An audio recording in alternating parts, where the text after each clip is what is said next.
Or are you No, saying not all. Let's say this whole thing is a statement, and not all statements like this whole statement and this whole thing is true. What are you quantifying over in this all? The m or omega? This all. Yeah, yes. What is this all referring This all is referring to all types of all similar statements like this.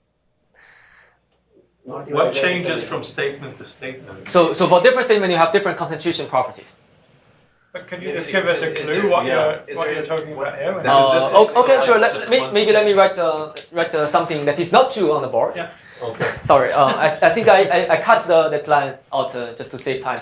So, for example, this statement will not be true with high probability over omega for every x in dimension d, x transpose, let's see, p omega of x transpose is close to p times x transpose xx. So this is a similar statement like this, right? It's another corollary of this fact, but actually it's not true with this strong quantifier. So the all refers to the matrix M. The all refers to this type of. This is a vague thing. But I guess we don't have to worry too much about it. Anyway, we're not going to talk about it. Like the interesting thing that basically, there you have a. This is very similar to your first step, but there's linear matrix A and B. But now, if you even put the matrix AB to be the after product of vector, then it will no longer true. That's the second order effect out there, right? Yeah. And, in the final proof, we are going to use a lot of different statements like this, like not just the x transpose, maybe xz transpose, and this is something else. Sometimes you have to plug in something crazy, but let's pretend all of them are true for this talk. So those kind of the technical things. So is this statement like some sort of sparsification? This is just the spectral norm of this p omega minus p times m. It's small, so but sometimes it's not that simple. And technically, you're just doing a union down over an epsilon. Yes. Net. So the way to prove this kind of concentration is by unibound. And then you want to use the Lipschitzness of what your union bound over, like the function that you're concentrating. Yes. It's not true because of that. This one is Lipschitz, so that works.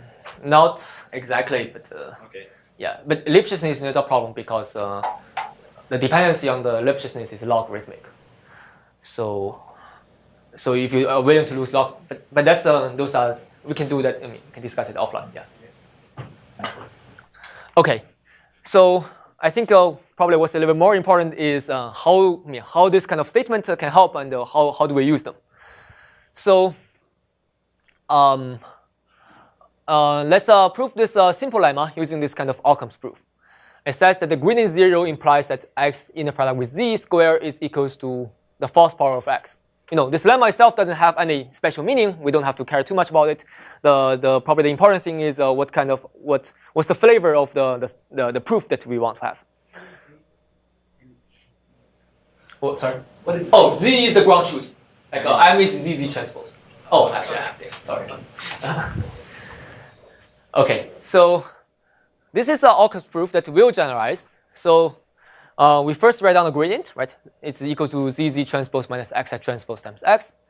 And the gradient 0 implies that, X inner product with gradient is 0. So, and this is, we replace the gradient by this form, and we get X times ZZ transpose minus XX transpose times X is 0. And by just algebraic manipulation, we get the desired statement. So this is very simple. And now let's see why this can be generalized, right? So we claim that we're going to prove the same thing for the partial case with just an approximate equality. So here's the generalization. We first compute the gradient of f, which is of this form. And then we imitate the proof on the left-hand side. We take x inner product with gradient of fx. This is, again, 0. And then we replace the gradient of fx by this special form. And now here it comes the point. So if you look at this guy, this is just a random sampling of this guy. And by concentration inequality, we can show that for every x these two quantities on the left and the quantities on the right are close to each other. And because they are close to each other, you're going to get the same conclusion out of them. So with a little bit, approximation. So basically, kind of to summarize, because you have a proof that is linear indicator of omega, it will generalize to the observation case with some approximation. Okay, so this is just a small lemma that shows how do we use the information the gradient 0 without solving the system equations. Looks like you're using exactly what you said was not true. I guess so. So the way to fix, okay, I guess I shouldn't delete those technical things. The way to fix it is that you can say for every x that is incoherent, this is true. And for those x that is not incoherent, you add some regularizer to change the geometry so that it's better. And what is the regularizer? Can you write the formula? Or? Okay, I really shouldn't delete those things. So the regularizer, I think I have slide. Okay, maybe let's write it here. So the regularizer is that R of x is sum of, let's say, ReLU, something like this, square. Yeah. So if xi is larger than tau, you're going to penalize it. And if xi is smaller than tau, you're not going to do anything. ReLU is max of this guy and 0. So you don't change anything inside the incoherent ball, and then you change the geometry a little bit outside the incoherent ball to make it better. But it also sort of depends how many x you need to quantify anyway, right? I mean, yeah. I mean the criticism that you're using, what you said you couldn't is, I mean, like if there's only one or a few x's where the gradient is 0, it's much smaller. Yes, but we are going to show that for all x that is incoherent. For all, really for all. Yeah. So, okay, sure. So, okay. So now let's see how do we use the Hessian information in a way that is linear in the indicator of omega. So this lemma says that the Hessian is positive sum depth implies the norm of x is larger than a third, and on the right hand side we're going to prove with a slightly smaller constant.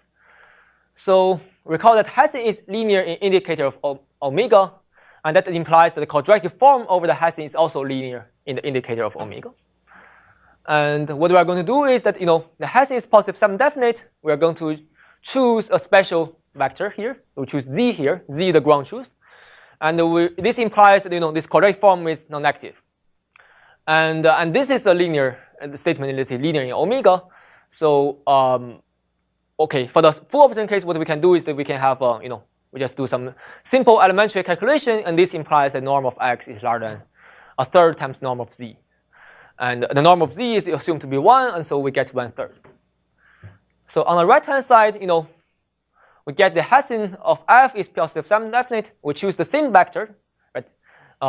To hit the quadratic form, we get z times the gradient, the Hessian times z is larger than 0. And because this is a statement that is linear in omega, we have concentration inequality here, just to show that these two are similar to each other. And because they are similar, you can use exactly the same elementary calculation and get the same outcome, just with a little bit approximate inequality. So that's why we get a slightly smaller constant. Okay, so just to get a little bit intuition, why you want to choose z in this quadratic form? The reason is that in the full observation case, this is the Hessian, right? Xx transpose times some scalar times identity minus zz transpose. So basically, z is kind of approximately the most informative direction that you want to care about. And this Hessian, that's why we choose z, evaluate z. Okay, but presumably you can also do something else, So, okay, so these two lemma, together actually already achieves a little bit. Right, so if you use these two lemma together, what you're going to have is that we plug in the lower bound of the norm of x here. We get that x is a local minima implies that x dot z squared is larger than 1/9. And in high-dimensional space, if you have two vectors that are constant correlated, that's already in some sense a bigger achievement because two random vector has correlation 1/√d. So And on the right-hand side, we can prove it with a slightly small constant. And of course, there are many other steps to complete this proof, but they are kind of similar, and kind of the rationale is the same. You want to figure out basically a long and simple proof for the left-hand side, and they will generalize to the right-hand side. So I'll skip those steps for the talk. Okay, just in high-level summary. So we only need a simple proof for the full observation case, and that suffices because it will generalize to the partial observation case. And this is can be done also for the rank R case, and potentially this can also be done for the asymmetric case. And we believe that we can use the same technique for many other problems with partial or noisy observation. So I guess the devil in the detail is that sometimes concentration is not good enough for non-incoherent X. This is related to what we discussed here. And the fix is to add some regularizer to modify the geometry at those non-incoherent points. So, but I decided to hide these details because these are just for theory in some sense. Like in practice, I run the experiment. You don't need all of them, and we don't really know. It's kind of clear why, because in practice, those kind of worst case things may not happen, and so. In practice, you don't need a regularizer at all. Okay, I guess I'm running pretty late. Probably I can even skip the second part. Okay, so Which part do you want to skip? the linear ResNet one. You should. Okay, it depends on. Okay, sure. So so this is the conclusions, right? So we proved that matrix completion has no spurious local minima, and the phenomenon is the geometric property is preserved by random sampling, and the kind of the proof techniques is Occam's proof carry over. Okay, some open questions. The first one is whether we can get better sample complexity analysis, and also faster runtime. So, the question is runtime also a property that is preserved by random sampling? I ran some experiment, and just to verify this conjecture, it turns out that this is indeed true. Right? These are the runtimes of several choices of different choices with the P, and it seems that they all converge pretty fast. So I guess they are this. Line that doesn't seem. Oh, this is because the P is too small, so that you don't have enough samples. Yeah, I just want to keep it there just to show that P has to be reasonably large. Actually, there are other points in this. Okay, maybe I'll skip other points about this slide. But this is a conjecture that we have, we didn't really think too much about it, but it sounds something that can be proved. Okay, so, and there are some other open questions about, nonlinear case, for example, one-bit matrix completion, nonlinear PCA, or weighted SVD, which has applications in word embeddings. Okay, but these are the open questions.